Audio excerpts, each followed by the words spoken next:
Good evening, everyone, and welcome to KTC SoCal's weekly Sangha gathering. My name is Jody, and I am the director of KTC SoCal. Happy to see all of you here this evening. This evening's program is presented by Lama Adam, continuing his series on the wings of wisdom and compassion. You can find out more about KTC SoCal by visiting our website, ktcsocal.org. Additionally, you can subscribe to our YouTube channel, KTC SoCal, to hear all of our past teachings. If you would like to make a donation this evening to Lama Adam or any of our teachers, you can do so on our website. And if you would like to become a member of KTC SoCal, there is information on different levels of membership as well on our website. And before I hand it over to Lama Adam, please mute your microphone so there's no background noise. And now I will hand it over to you, Lama Adam. Thank you so much for being with us this evening. Thank you. I really appreciate it. It's good to be back. I'm sorry, I have a little tech thing happening here. I'm trying to straighten out on my screen first. Give me just a moment.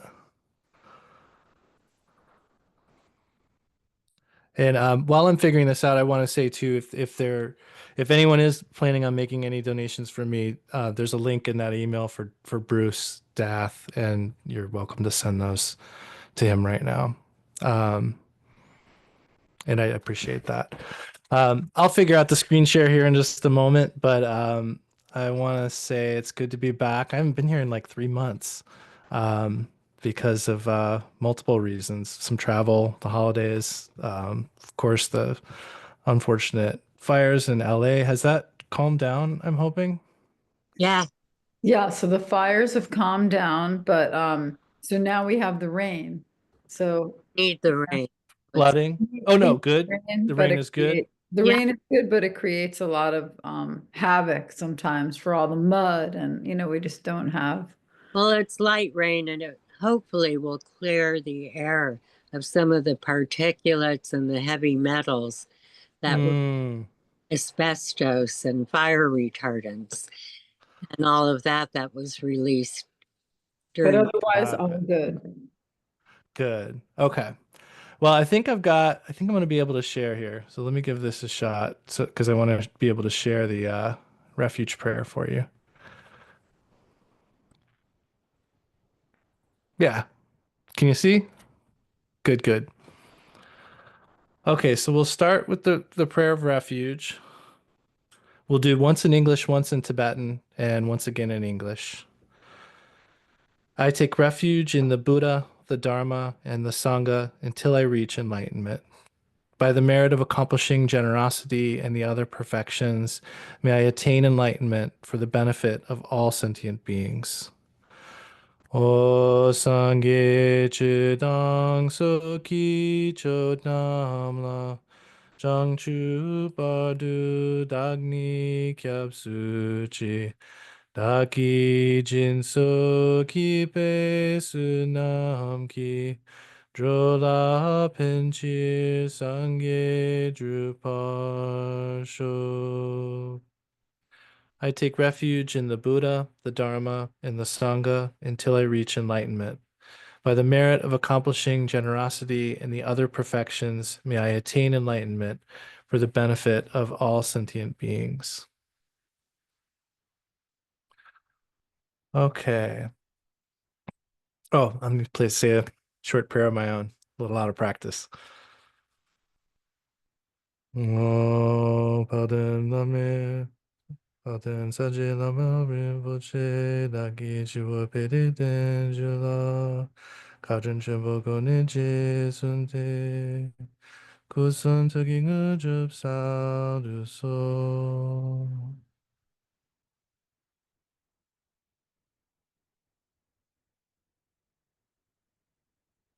Okay.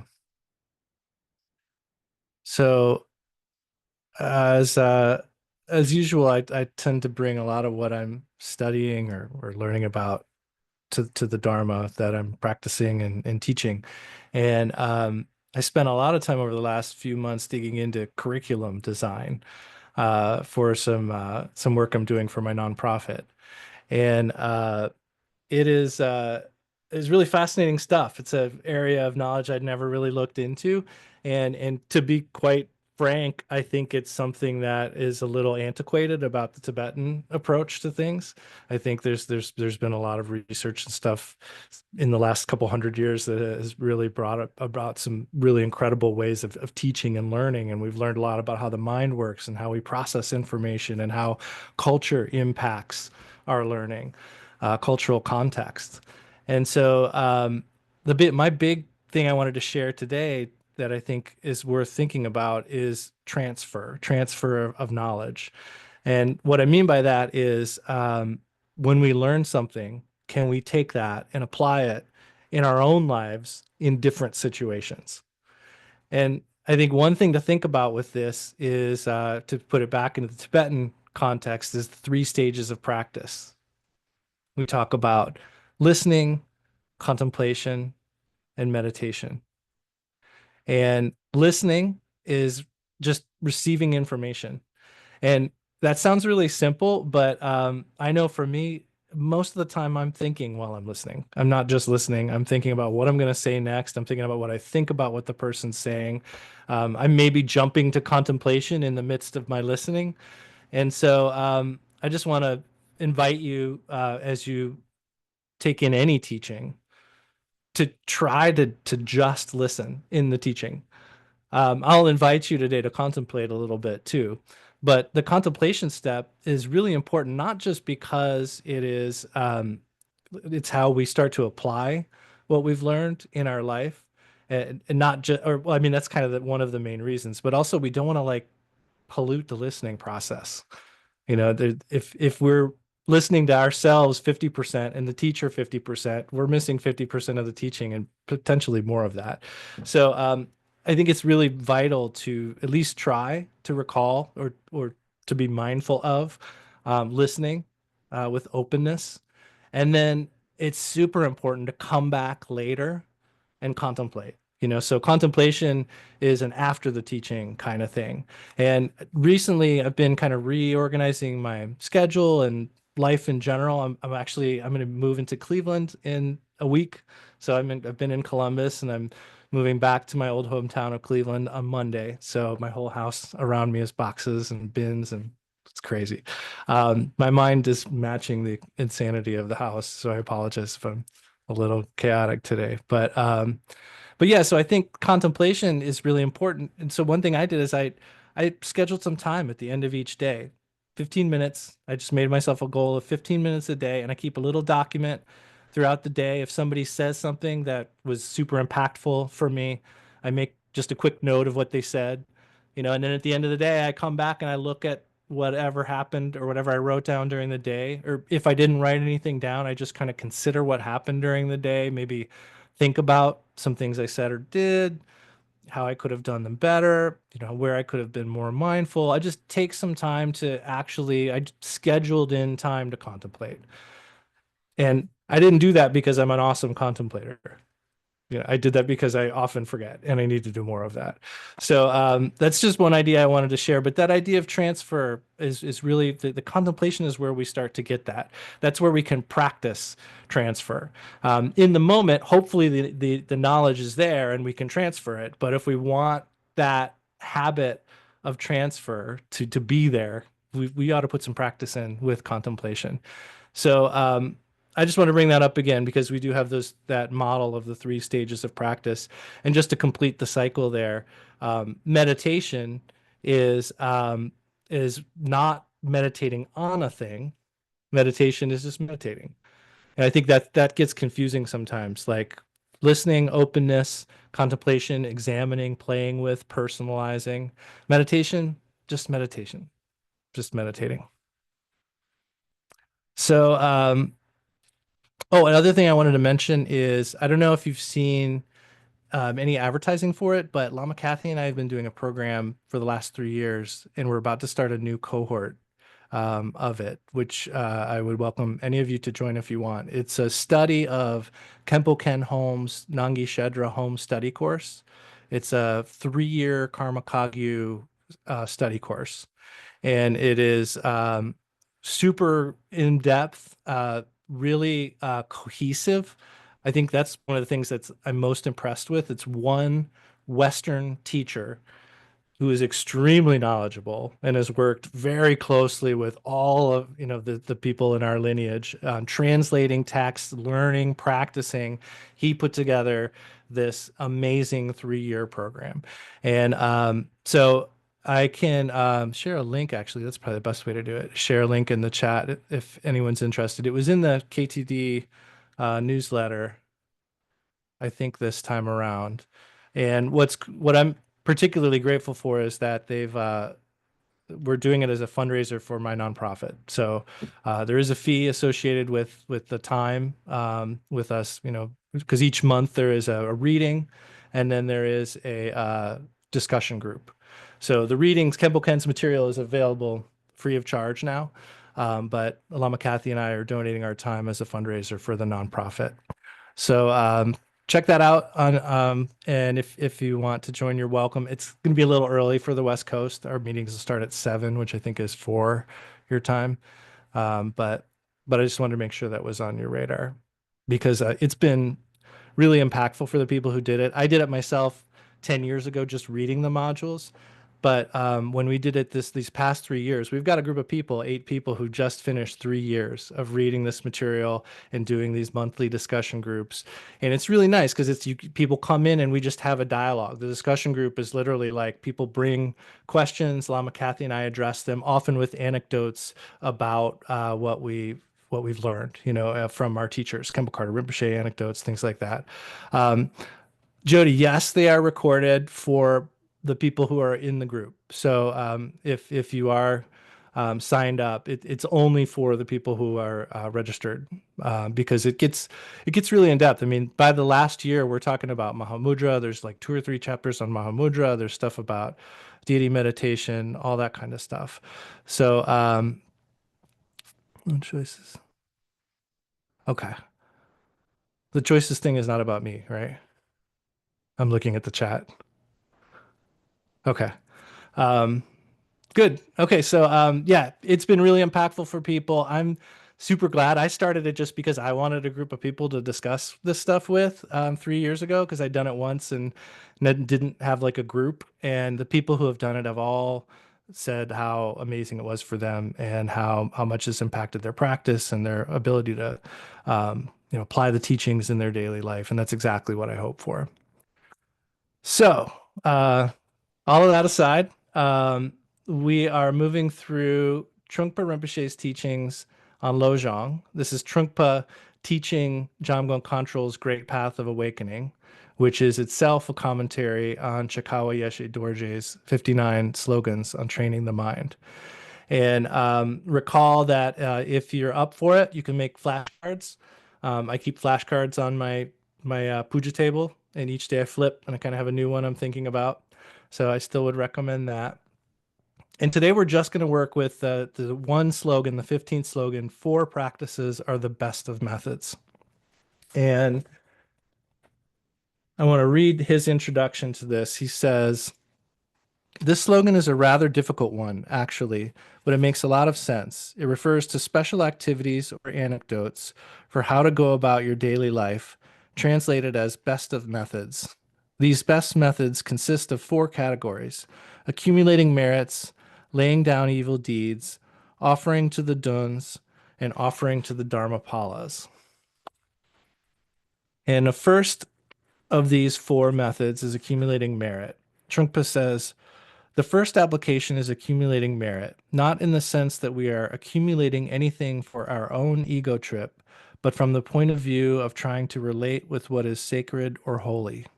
We are making a connection with sacred areas of reality, the very idea of the teachings, or dharma, and the existence of basic sanity, which is represented by works of art, images, statues, paintings, books, all kinds of symbols, and all kinds of colors. We associate ourselves with that kind of thing. Creating merit is working with such situations and putting in as much of our effort and energy as we can. A sense of veneration becomes very important." So he highlights this idea of making a connection with the sacred areas of reality. And those things, he says, are like the teachings themselves, but they're also things like art and music and symbols and things that resonate with us and kind of enhance our beauty or connect us with what's beautiful and meaningful. And I mean, this hits me because I know for a significant portion of my time on the path, I was kind of drawing some line between like the Dharma stuff that was really truly beautiful and truly meaningful, and the worldly stuff that was, just fun or cool or made me feel good or seemed pretty. But I think that's a big mistake. And I think that's one of the things that he's highlighting here is that we can connect with what is sacred in the music that we love, and the art that we love, things like that. So the sense of veneration, he says, becomes very important. And he goes on to say the accumulation of merit is based on complete trust in what he calls the three types of encouragement. And those three encouragements are: grant your blessing if it is better for me to be sick. Grant your blessing if it is better for me to survive. And grant your blessing if it is better for me to be dead. And he says these really are not, these aren't slogans. They're like encouragement for the slogans. But there's a message here of opening, of like letting go and opening. It's a simple practice of letting go. It's really kind of that simple.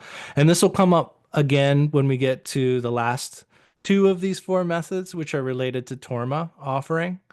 But in any case, it's this practice of opening up and letting go. And he says, when we talk about merit, oh, where are we at? When we talk about merit, we're not talking about collecting something for your ego, but about the basic twist of how to punish your ego. The logic is that you always want pleasure, but what you get is always pain. Why does that happen? It happens because the very act of seeking pleasure brings pain. You always get a bad deal all the time. You get a bad deal because you started at the wrong end of the stick. The point of this practice or application is that you have to sacrifice something rather than purely yearning for pleasure. You have to start at the right end of the stick from the very beginning. In order to do that, you have to refrain from evil actions and cultivate virtuous actions. In order to do that, you have to block out hope and fear altogether, so you do not hope to gain anything from your practice, and you are not particularly fearful of bad results.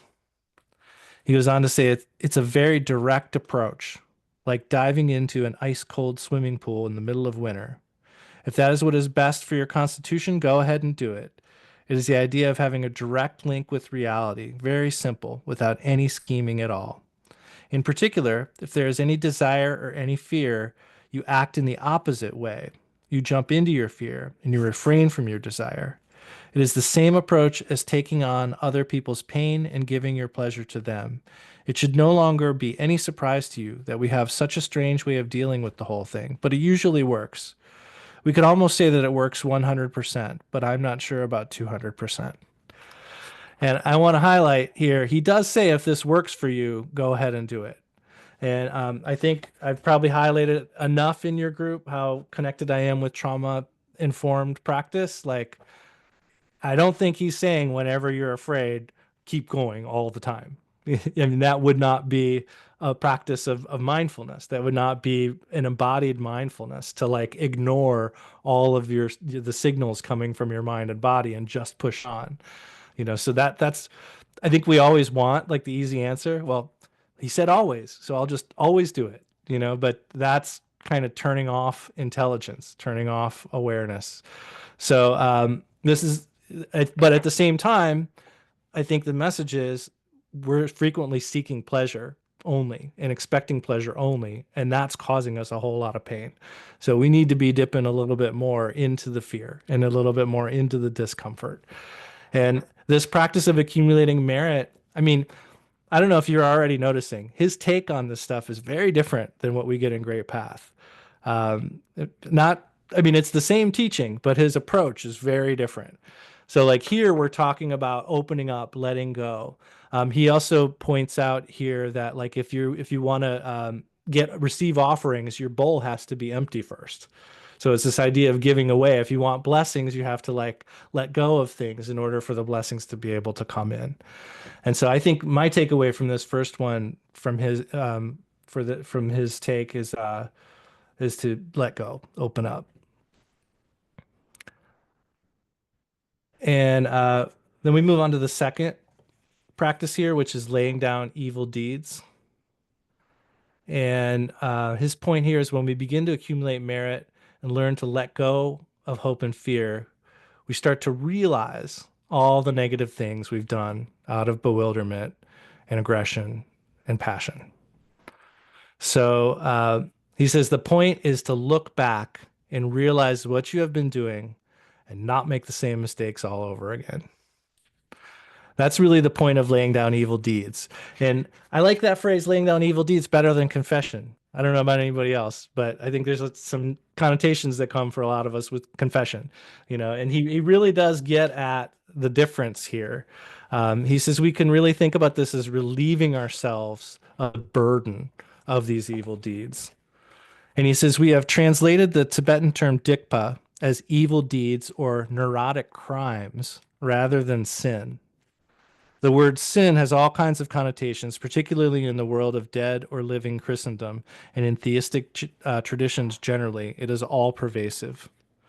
Dikpa literally means sin, but not in the same way as we refer to it in the Christian or Judaic traditions. Neurotic crimes has a psychological implication rather than being purely ethical. When neurosis begins to show up, you begin to go along with that process and you begin to do something funny. It may seem fantastic and far out, but it results in frivolity from that point of view. So neurosis is the backbone and frivolity is the activities. I love that quote. Neurosis is the backbone and frivolity is the activities. And I was thinking today about his use of neurosis and neuroses and that kind of language, which I can't say why he picked that word and uses it so often, but my impression has been that so much of this overlaps with psychology, so much of it does. And so I think that's one way of sort of drawing the line that these are not separate camps, And in fact, it also occurred to me today that, I always hope that the worlds of Dharma and psychology are coming closer and closer together. But I think in particular that like talking and talk therapy may be the most effective way of contemplation we actually have now. Like if you want a way to learn how to contemplate, that may be our best way in our modern culture. I can tell you from my own experience that like it's embarrassing sometimes in therapy how many times I have to go, oh yeah, it's like the Buddha said. Oh, it's like, of course. So that's my coming back again and again and seeing like, oh, these teachings apply to I have to do this too. Like what he said, I don't get to run away or forget it. Like I have to confront these things in my own life and work with them with compassion and awareness. And so I do think there's a lot of overlap there. And so he said again, we're not like confessing these evil deeds like in Christianity, but we are relieving ourselves of the burden of these prior negative actions. And he says the first step is getting tired of one's neuroses. That's the first important thing. If you are not tired of doing the same thing again and again all the time, if you were thriving on it, you probably would not have a chance to do anything with it. But once you begin to get tired of it, you say, I shouldn't have done that, or here I go again, or I should have known better, or I don't feel so good. These are the sort of remarks you make, particularly when you wake up in the morning with a heavy hangover. That's good. That is a sign that you can actually confess your neurotic crimes. You come back and tell what you did last night or yesterday or what you've done previously. All these things are so embarrassing. It's terrible. You feel like you're not getting out of your bed, or you feel like not getting out of your bed. You don't want to go outside the door or face the world. That real feeling of total embarrassment, That totally shitty feeling, for lack of a better word, that sense that your whole gut is rotten is the first step. That sense of regret is not purely social regret. It is personal regret. And that shameful feeling begins to creep through our marrow into our bones and our hairs. The sunshine coming through the window begins to mock us too. It is that kind of thing. That is the first step. And having it is regarded as a very healthy direction towards the second. Isn't that nice to know? I've felt that way and felt like that was like a dead end. But here's the information that this is where we start for effective laying down of evil deeds. That's the start, though. That's not the stopping point. And I think that's really a key point. Like whenever we talk about regret in the context of the Dharma, it's always the beginning. We can't stop there. Like regret should always be followed by a next step. Put very simply, that next step is usually some sort of resolve, making some sort of resolution. But there is a more in-depth model here. I'm going to try again to share screen. That we can work with. It's like the 3 R's.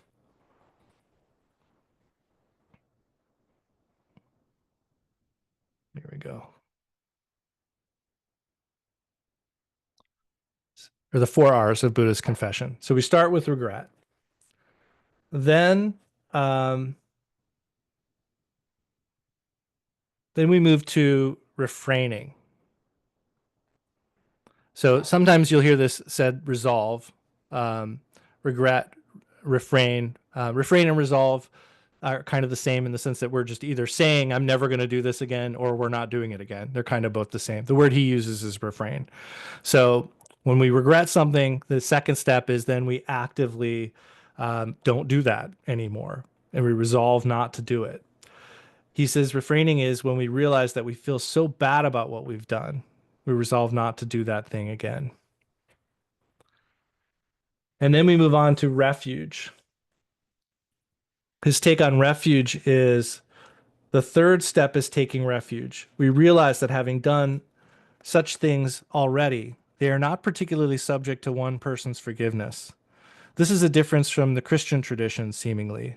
Nobody can wipe out your neurosis by saying, I forgive you. Quite possibly the person you forgave would not attack you again, but he or she might kill somebody else. From that point of view, unless the whole crime has completely subsided, forgiving does not help. It not only does not help, it may even encourage you to do more sinning.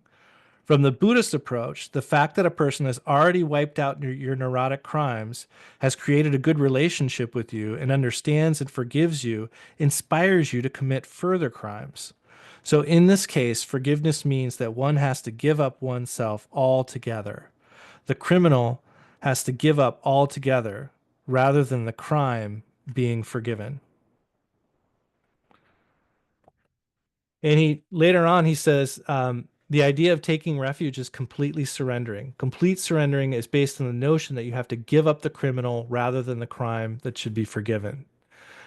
That is the idea of taking refuge in the Buddha as the example, in the Dharma as the path, and in the Sangha as companionship.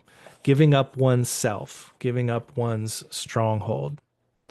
So we take refuge in the 3 jewels, which is a form of giving up our very selves. And last we get to remedy. And he says the 4th step is further completing of that surrendering process.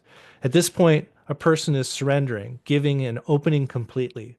A person should actually engage in a supplication of preventing hope and fear. That is very important. That supplication is, if hope is too hopeful, may I not be too hopeful. If fear is too fearful, may I not be too fearful. Transcending both hope and fear, you begin to develop a sense of confidence that you could go through the whole thing. That is the power of activity to relieve one's evil deeds. So the first step is a sense of disgust with what you have done. The second one is refraining from it. The third is that understanding that you begin to take refuge in the Buddha, Dharma, and Sangha, offering your neuroses. Having offered your neuroses or taken refuge, you begin to commit yourself as a traveler on the path rather than as any big deal or moneymaker on the path. All those processes somehow connect together. And finally, there is no hope and no fear. If there is hope, let our hope subside. If there is any fear, may our fear subside as well. That is the fourth step. I was struck by offering our neuroses as equivalent to refuge. I mean, he he said pretty much as much here. You know, if you offer your neuroses and taking refuge, um, and that's the kind of thing where contemplation is useful. Like that's the kind of thing I'll be thinking about. How is that the same? You know, do I believe that? How does that manifest in my own activity, my own thinking, my own interacting with the world? So good thing to contemplate. And then we move on to the last two, and this is where I'm hoping I can give you something particularly practical that you can work with, because these last two parts of the last two practices are related to offering torma and to two different sets of recipients. And I've done, and I will do again, I think sometime soon, these torma workshops online. And I think when I was going to come out to Los Angeles, we were maybe going to do one too. So um, that I'll try to do another torma workshop soon. I want to try to do them every 3 months or so, because I love making torma. Like it's a practice I really love. Um, just the activity of like doing mantra and working with a very tactile practice. You know, you're fashioning oats and butter into these shapes that are going to be your limitless offerings. It's just a wonderful practice, I think, very unique. And then each day you get up and you go to your fridge and you have a little work of art that you made as an offering that you get to put on your shrine. And so Torma has been a very meaningful practice for me. Um, Not just because of the solidity, you know, or the ability to touch and hold something as an offering that I made, but also as a practice of trying to balance doing something really well and only having so much time. I don't think we get, I mean, that's for me, I have a lot of tension with those two things, you know, because I know how to want to do something perfectly. Like I know how to want to do something really well. But at the end of the day, there's only so much time. And so, for instance, if you are making torma for the month and you only have 2 hours to do it, those torma are going to be 2 hours good, right? Because like that's all you've really got time for it. You're either going to make them 2 hours good and have enough to offer, or you're not going to make enough of them. And they're going to be really good, but you're not going to have made as many as you want to make. And I think there's a great metaphor here for the whole big picture of this path, right? We only have so much time in this life and we want to do it so well, but we're also running out of time. You know, we're always running out of time. So I think it's an incredibly important practice to get used to a balance between wanting to do things well and recognizing that they're only going to be as good as you have time for. And you have to be able to balance that. And there's a real sense of like peace that comes when you get real zoned in on that, when you get tuned in on that. So that's a sort of a broad description of like the more complex practice of Tormo. I'm going to give you a much simpler way to do things today that won't involve doing a whole bunch of fashioning and learning shapes and things like that. But so to get into this third practice, which is offering to the Duns, Trungpa says, this is traditionally called feeding the ghosts. It refers to those ghosts who create sickness, misfortune, or anything like that, called duns in Tibetan. The idea is to tell them, I feel so grateful that you have caused me harm in the past, and I would like to invite you to come back again and again to do the same thing to me. I feel so grateful that you have woken me up from my sleepiness, my slothfulness. At least when I had my attack of flu, I felt much different from my usual laziness and stupidity, my usual wallowing in pleasure. You ask them to wake you up as much as they can. Whenever any difficult situation comes along, you begin to feel grateful. At this point, you regard anything that can wake you up as best.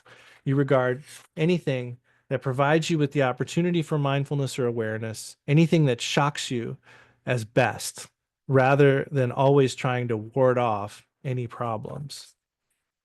And I'd like to highlight that these reminders, like here we're talking about big, sudden reminders, that these reminders are just the extreme versions of the distraction we work with in our meditation every day.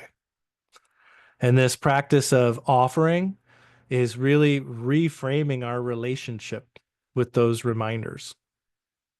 Ideally, when we notice distraction, we welcome that reminder to return to mindfulness.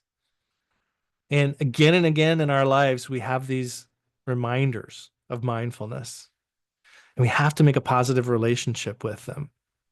We have to learn to welcome them. And this is a practice that gets at that. The word mindfulness is our, you could argue, potentially inartful translation of the word sati or smrti, um, Sanskrit and Pali. I forget which is which.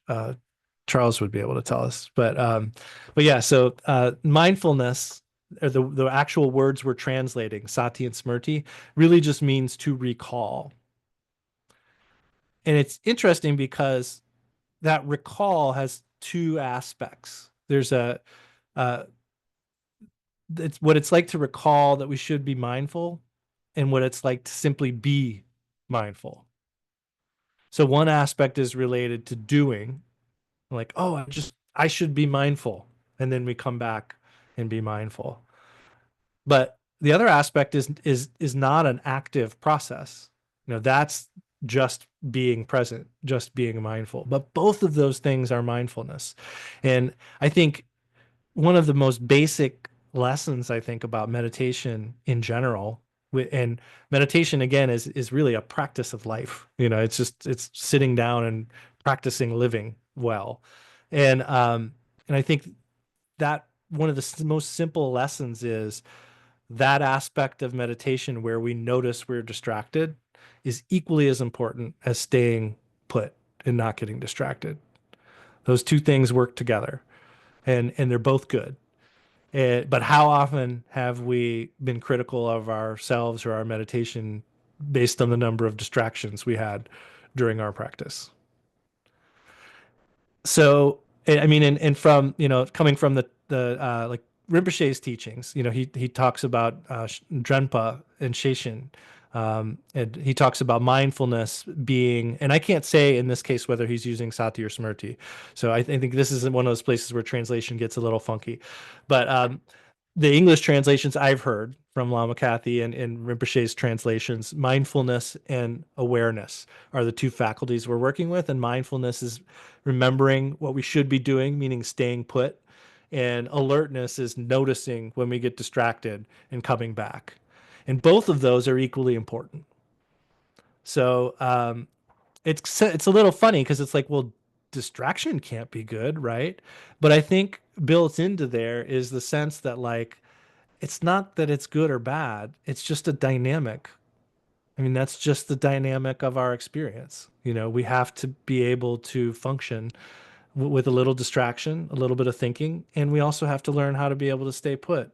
And in any case, we have to learn to be loving and compassionate about that situation.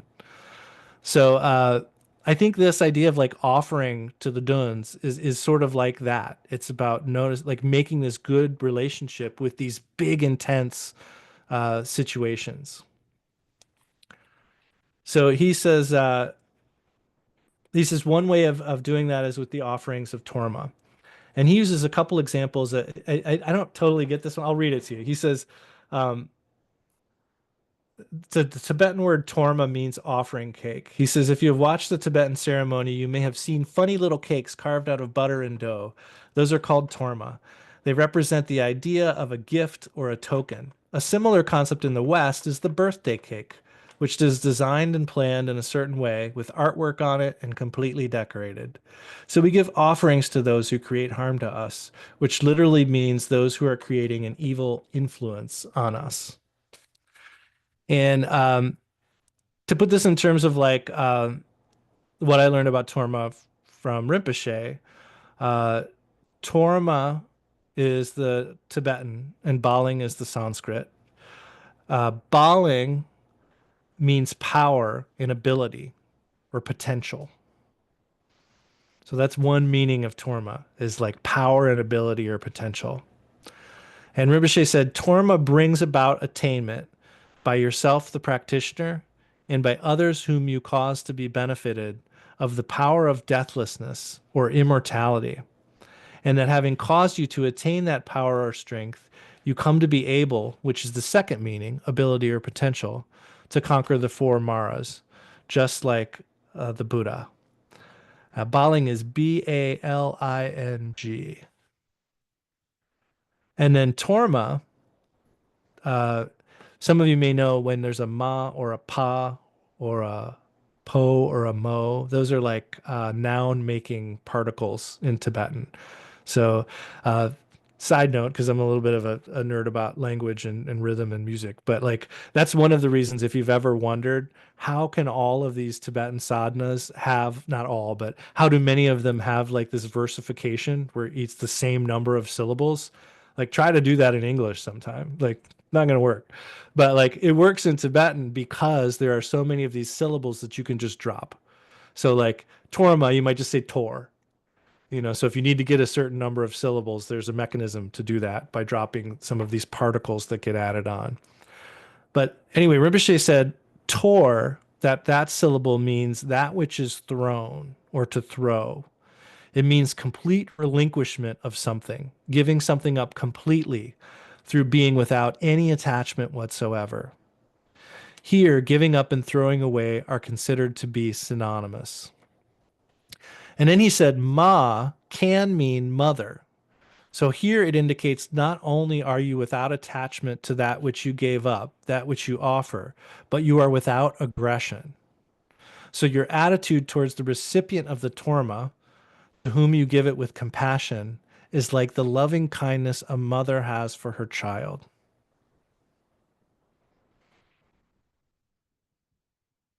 So I thought that was really beautiful. And you can see there's like there's a theme of opening and giving in these practices, right? Um, so that's some general information about Torma. Uh, Trungpa Rinpoche goes on to say, a dun in particular, a dun is a big attack or sudden earth-shaking situation which makes you think twice. A sudden incident hits you, and suddenly things begin to happen to you. So something remarkable is taking place. The first one is just sort of a camel's hump rather than a sheer drop. It is simply relating with the ups and downs, the pains. The second application talks about getting tired of your particular problems.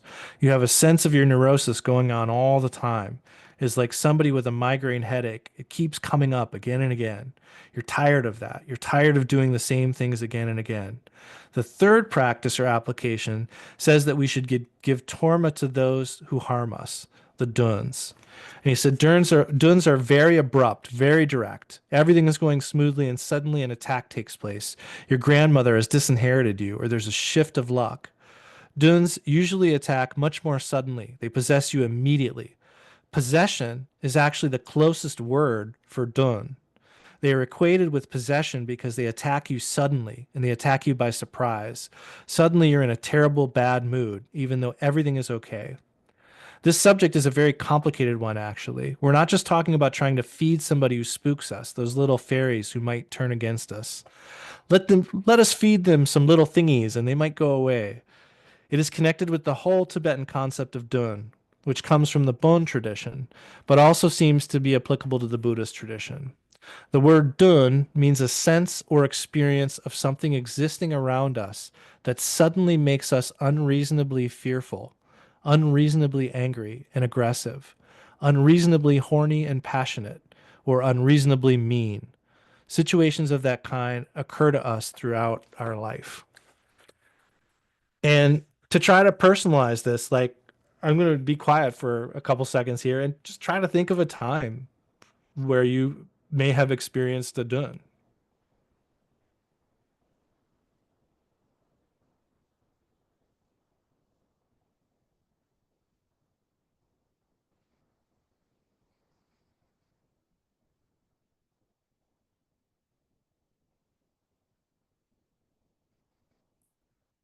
Duns, dharmapalas, all of these things are frameworks, right? We know these aren't really existing things because nothing is truly existent in the way we think it is. These are all kind of frameworks for us to start to understand our experience and work more skillfully with it. So, this idea of dun may be a useful thing. I mean, I think we all have those experiences of just suddenly feeling a way. And it's like, why am I feeling this way? I wasn't feeling this way like 5 seconds ago. And now it's like this intensity is here. So maybe useful thing to kind of become familiar with. And he goes on to say, to close up this third practice, he says the idea of offering torma is somewhat symbolic in this case. I don't think we can get rid of our ups and downs by giving them some little Tibetan offerings. That would be far-fetched. Forgive me, but that is true, actually. It needs more of a gesture than that. If we have a real feeling about offering something which represents our existence and put it out as an expression or demonstration of our opening and giving up, that could be okay. But that comes at a higher level. In particular, people in this environment are not trained in that kind of ritualistic world, so people have very little feelings about such things. Ritualism becomes more a superstition than a sacred ceremony. That has become problematic. Few people have experienced anything of that nature and had it become meaningful. It means that we actually have to commit ourselves rather than just having somebody sprinkling water on us, trying to make us feel good and happy. We have not experienced the depth of ritualism to the extent that we could actually put out cakes for the duns so that they will not attack us again. In order to do that, we need further suitability of our own state of being, as well as a sense of immense sanity. So I would not like to suggest that you put out substitute doggy bags for anybody, although it might be good for the local dogs and cats. So that's our third one. And then we go to the fourth. And this is offering to the Dharmapalas. And he describes this as he says, you have your root guru, your teacher, who guides you and blesses you so that you could become a worthy student. At a lower level, you have protectors of the teachings who will push you back to your discipline if you stray into any problems. They are sort of like shepherds. If one sheep decides to run away, the shepherd drives it back into the corral. You know that if you stray, the protectors will teach you to come back. They will give you all sorts of messages. And the next part here, I think, is the first time I had any idea what a protector was when I read this. Trungpa says, for instance, when you're in the middle of a tremendous fit of anger and aggression, and you have become a completely non-dharmic person, you might slam the door and catch your finger in it. That teaches you something. It is the principle of corralling you back to the world where you belong. If you have the slightest temptation to step out of the dharmic world, the protectors will hurl you back to that world. That is the meaning of asking the Dharmapalas or the protectors to help you in your practice. I've definitely, since I read that, like, I think I now I start to feel, okay, now I see like the protective aspect here. Like, it is kind of good sometimes that there's a major backlash when we're acting out. That's often what it takes to bring us back to our practice. So that to me was a very meaningful one. And I will invite you in this moment as well to take a second and think about when you may have met a Dharma protector in your life.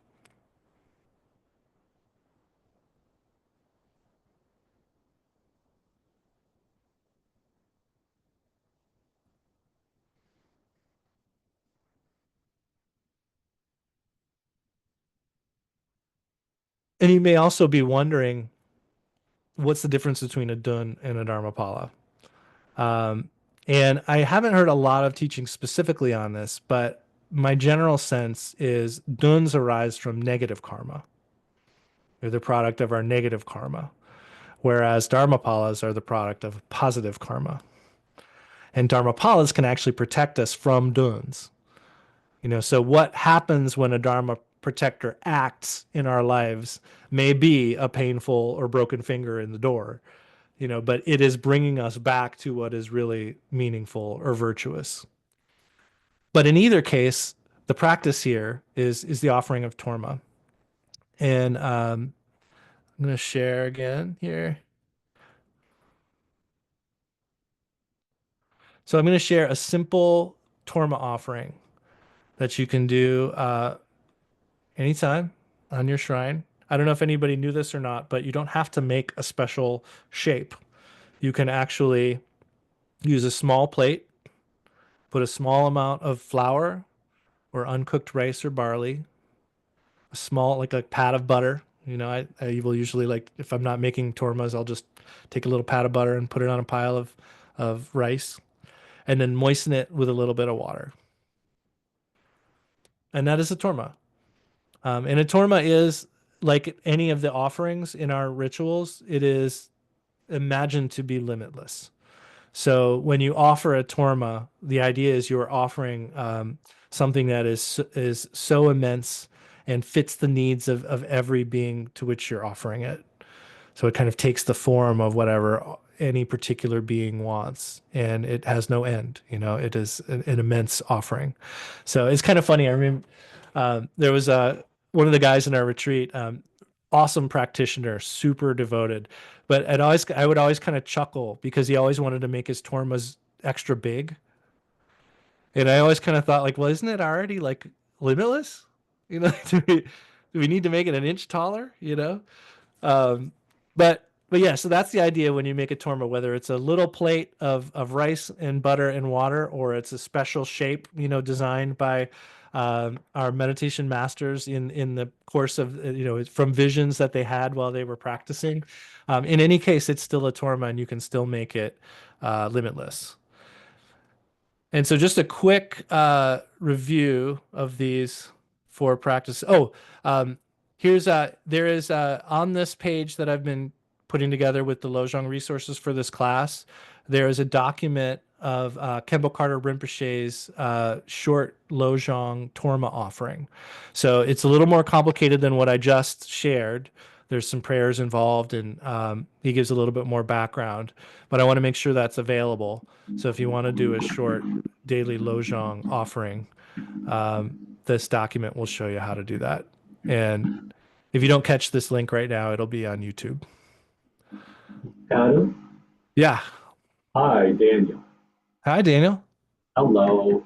I have a question. Long time ago, Lama Kathy gave some of us I think it was the Hungry Ghost morning water offering, where every morning you pour, take refuge, pour a pitcher of water into a bowl and recite the Mani mantra and then dump it outside. Is there some kind of a short Naga water offering? I don't know. Okay. I don't know the answer to that one. You It's a can good look it question. up on Lotsawa House.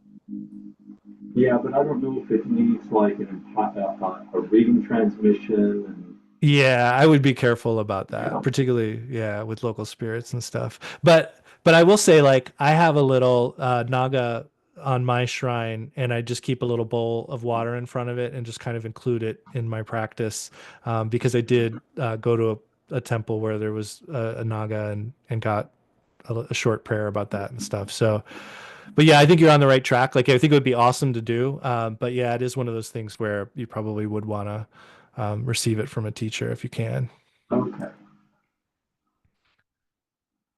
And then we'll do some questions here in a minute, but just a quick wrap up. Here are the four things we discussed today. So the four practices: accumulating merit, which is trying to relate to what is sacred or holy, letting go of our holding back, repeatedly giving up hope and fear, laying down evil deeds. He said, look back and realize what you've been doing and not make the same mistake again. It's also relieving ourselves of the burden of prior negative actions. And then we have offering to the duns. And duns are these sudden earth-shaking situations that possess us with strong emotion. And we offer torma to the duns because they offer us powerful reminders to be mindful. And offering to the dharmapalas, the dharmapalas push you back to your discipline if you stray into any problems. And we offer torma to the dharma protectors because they actively bring us back to the path. And one thing you may have noticed, one of the ways that this is a different take on these teachings is I think the focus is really on clearing away obstacles as that kind of language in a lot of the teachings I've received about why we offer to the Dharma protectors.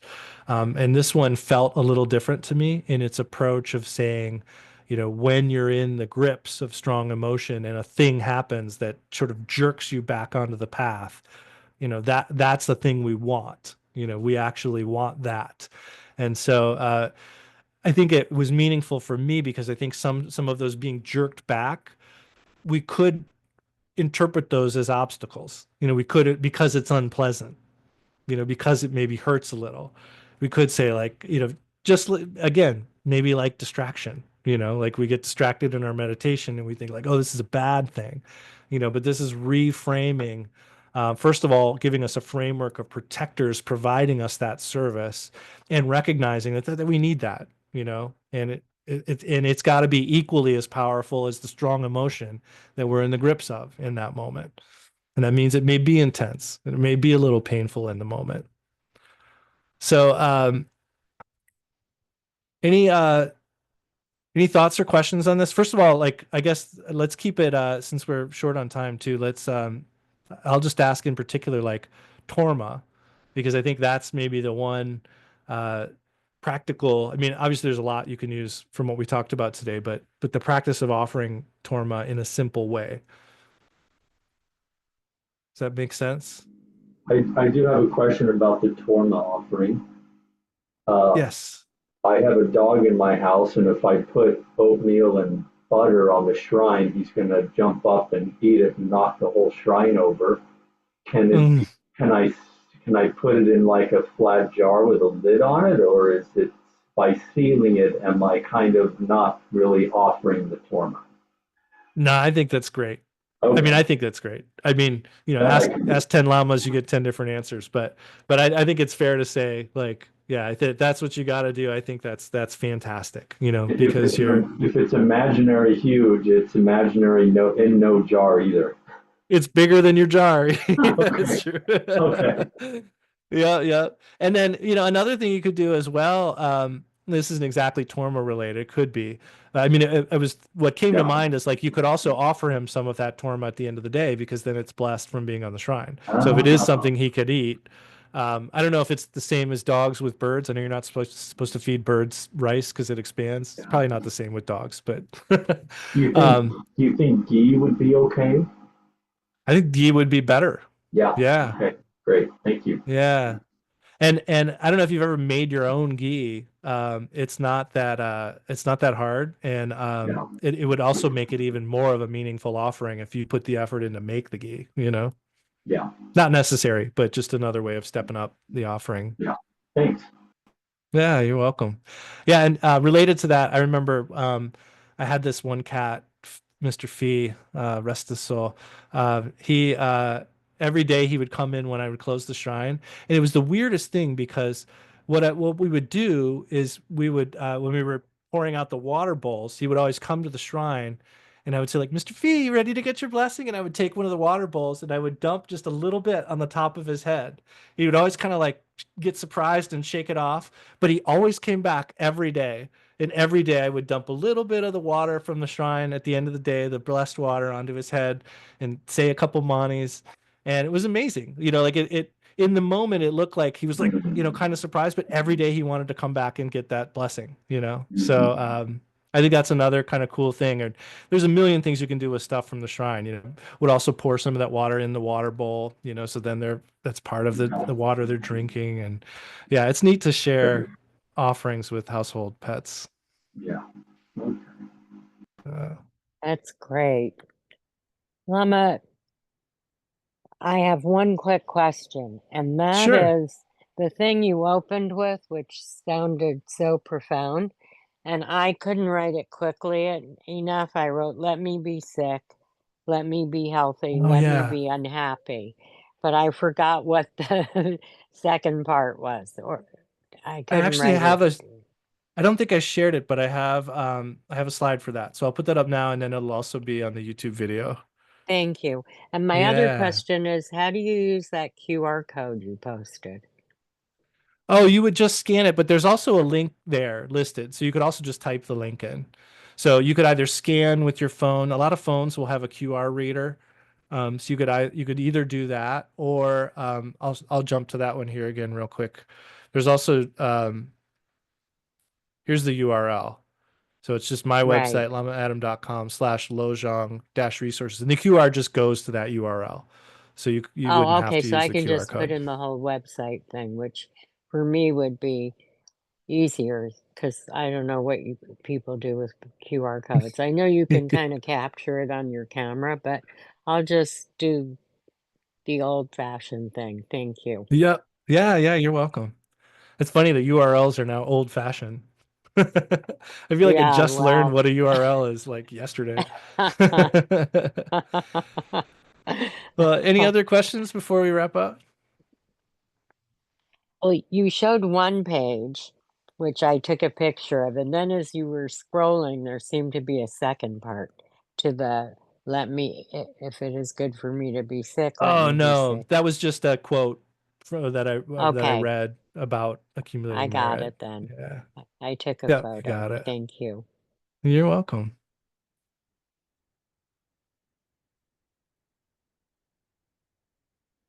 Any other thoughts? Going once, going twice. I All like the right. pet thing. I have one question. I Sure. have two animals, a cat, a dog, since you brought up animals and sharing our shrine offerings. Uh, what do you do if one's jealous of the other and the other is just so accepting of whatever the jealous one does? But how do you Oh, mitigate jealousy in a dog? wow. Well, I've never been a dog person, so I like dogs, but I've never had a dog. So I Well, can't even claim in a any sort of. person, because probably it's the same. I mean, it's a good question. It's a tough question. I think Because they have the it's same particularly a five hard poisons. question. It's particularly a hard question because we can't really Mm-hmm. make other people do anything.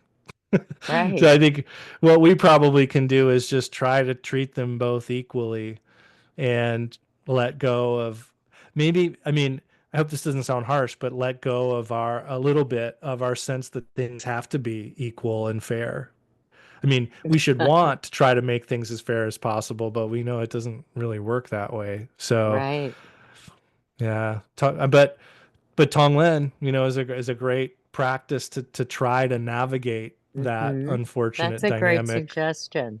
I of mean, our it's like dark they're existence. roll backward because my cat is so not territorial, but my dog is. And it's so Yeah. interesting. Like this cat, he goes for her food. She should smack him with a paw, but she just walks away like let him have it. She'll Oh, just defer everything to him. I would make aspirations that the is it the cat that's the generous one? Yes. So I would make aspirations.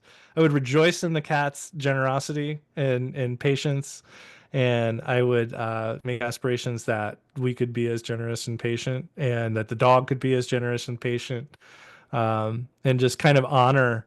It's just like rejoicing in good behavior, rejoicing in virtuous activity. I think is always a good thing, and so that would probably be my approach to that situation. I do rejoice in her nature. She's Mm-hmm. really a little bikini. She amazes That's me. The so only thing cool. she did, and he's been with us 9 or 10 months, and he Uh-huh. keeps peeing in front of her litter box to the Uh, entrance of her litter box. So I'm like 2 or 3 times a day scrubbing that on my hands and knees. But anyway, uh, she finally gave him a little message. He has a dog bed, And I noticed just the other day there was a tiny little, you know how cats poop is like a little round ball, like just right in the center. Like enough already. You should have outgrown this. Well, hopefully the message will get through. I thought that was sweet. But yeah, it's Yeah. Well, interesting. I guess they have their yeah, karmic relationships just like we do. indeed. Yeah. Well, let's dedicate the merit for today, and let's keep in mind this practice of letting go and the degrees of letting go.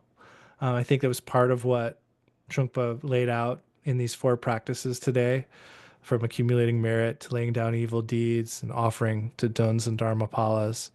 And to recap briefly what I said in the beginning, to like, please try to plan some time to contemplate these kinds of things. And particularly if something landed a little funny, like didn't seem to make sense, or you weren't sure if you believed it, like that's a really good thing to try to contemplate.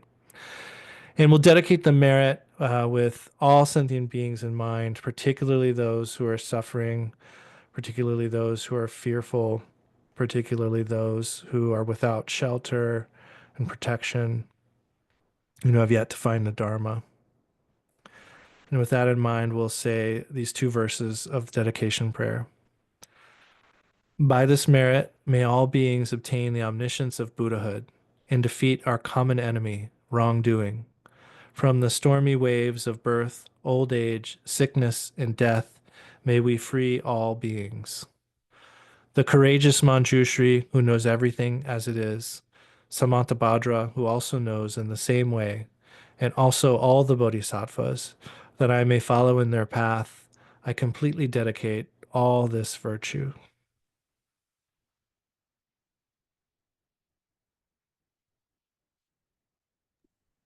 Okay, thank you, SoCal. Thank you, Lama. You, madam. We'll Thank see you you. next month. Bye, All everybody. right, see you soon. Take care.